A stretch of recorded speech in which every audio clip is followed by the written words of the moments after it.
Hey guys, I'm Tom, the Tech Chap, and I love my TV. It's a 55-inch Samsung QLED.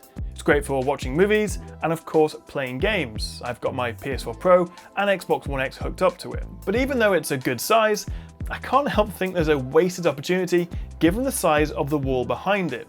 So I wanted to find out if a projector could be a good replacement for my TV and give me an even better gaming experience, but also without breaking the bank. So I've got the BenQ W1210ST.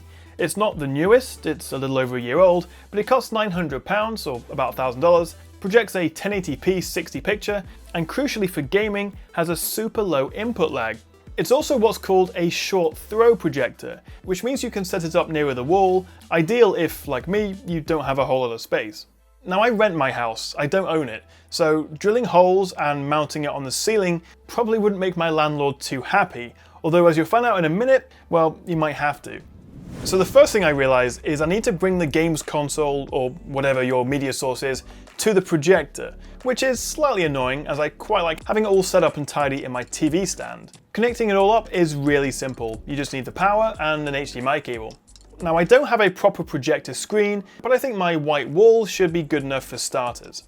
The BenQ isn't the smallest projector, but it's still reasonably portable if you want to move it between rooms, as this is more of a casual projector than a super high-end mounted one for the cinema room in your mansion. Setting it up is easy thanks to the built-in buttons, or you can use the bundled remote control. And you've also got the zoom and focus rings, so you can adjust the zoom and the focus. So it's all set up and we should be good to go. Let's see what it can do.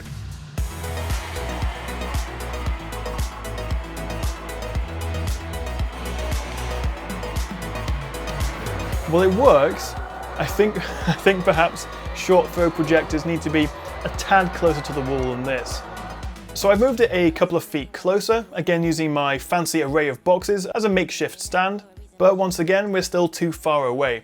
I really should pay attention when it says short throw. But here's my issue. You can get some super short throw projectors from the likes of Sony and LG.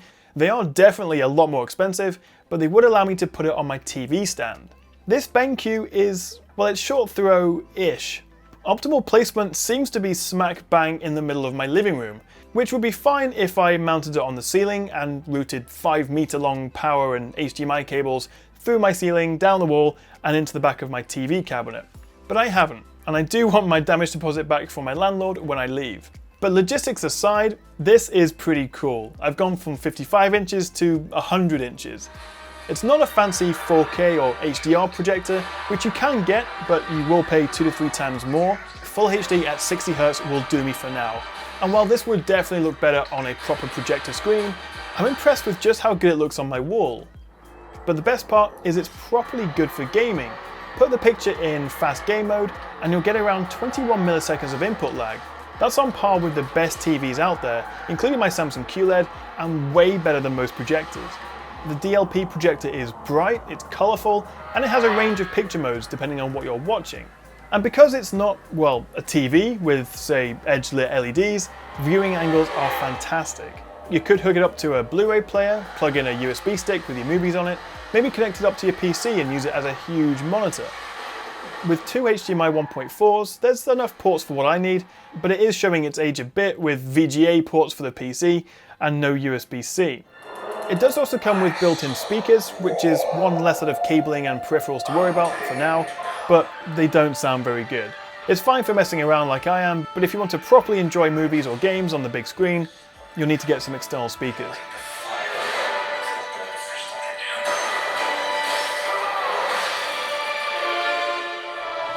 Using it for a while, I did start to notice the room getting quite a lot warmer, with my laser thermometer reading nearly 57 degrees coming from it. So you'll probably want to open a window or two if you're going to use it for a long period of time, but that's a fairly typical issue with most projectors like this. Now I will confess to being more of a consumer rather than an expert when it comes to projectors, but I do like the idea of them, and it never fails to put a smile on my face when I can fill an entire wall with my games. It would be so much fun to have some people around to show this off to, and maybe get some couch gaming going on. The BenQ also has a pretty neat drunk simulator mode. It supports side-by-side 3D content, but it's way more fun if you use it for non-3D stuff, like Forza 7. It feels like I'm drink driving, Someone should definitely have taken the controller off me before I got into my Lamborghini Countach. I can forgive its lack of 4K and HDR support considering the price. You can get those and fancy laser projection systems, but they're way more expensive. The main problem for me is I just don't know where to put it. It's short throw, but not short enough. So the optimum placement seems to be right in the middle of the room, as far from power outlets and my games consoles as possible. If you can mount it on the ceiling, you should, and you can adjust the picture settings based on your setup, so you do have that flexibility. But I don't think this setup is going to work for me long term. I may have to have a bit of a rethink. But I am suitably impressed by the picture quality, the low input lag for gaming, and just the sheer fun of it. And for a little under £900, it's not the end of the world expensive. I put links in the description if you want to find out more about the BenQ, but let me know what you think of projectors. Would you consider buying one, or do you already have one? Let me know in the comments. Thank you so much for watching. If you enjoyed the video, tap that like and subscribe button, and I'll see you guys next time right here on the Tech Chap.